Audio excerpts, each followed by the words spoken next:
Sa kanyang panayam sa GMA News nung nakaraang araw lang ay ibinunyag ni Magsayo na nasayang daw yung nakaraang taon niya 2025 kung saan nasa ilalim siya ng PBC pa noon. So ngayon nga mga idol ay nasa Sufa Boxing na si Magsayo na pag-aaring Dana White. Nasayang nga daw dahil yung tatlong laban na ibinigay sa kanya ng PBC ay lahat nakansela. Ito ay nung buwan ng October, November saka December nung nakaraang taon. At ito nga ang dahilan kung bakit nagdesisyon ang kampo niya na pumirma na siya sa Sufa Boxing itong buwan lang ng January. Ayon kay Magsayo mga idol ay nasayang daw ang oras niya at prime niya dahil sa nakansilang laban nung nakalipas na taon. Lalo pat kasagsagan daw siya ng kalakasan niya. Pero sa ngayon mga idol mukhang masaya na itong si Magsayo at babawi sa nasayang sa kanya nung nakaraang taon. At napatunayan na nga niya ito 2 linggo nga po ang nakalipas nang manalo si Mark Magnifico Magsayo sa napaka-impresibong panalo via technical knockout kontra sa isang former world title challenger na si Fergal McCory. Technical knockout ang nangyari mga idol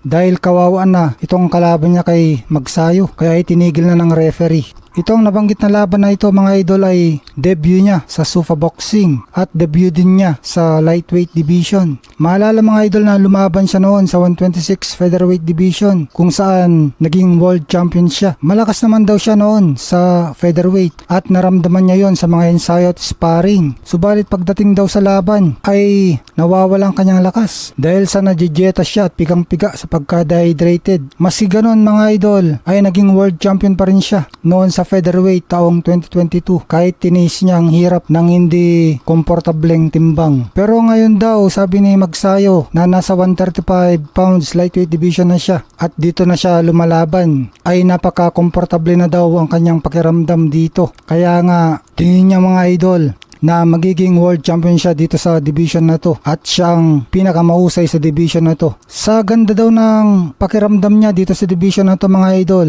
katunayan daw ay 2 linggo bago ang kanyang nakataktang laban noon kontra kay Fergal McCrory ay bumanat pa siya ng 10 rounds na sparring session at hindi siya nahirapan. Kaya ito talagang lightweight division ang division ngayon ng Prime Magsayo.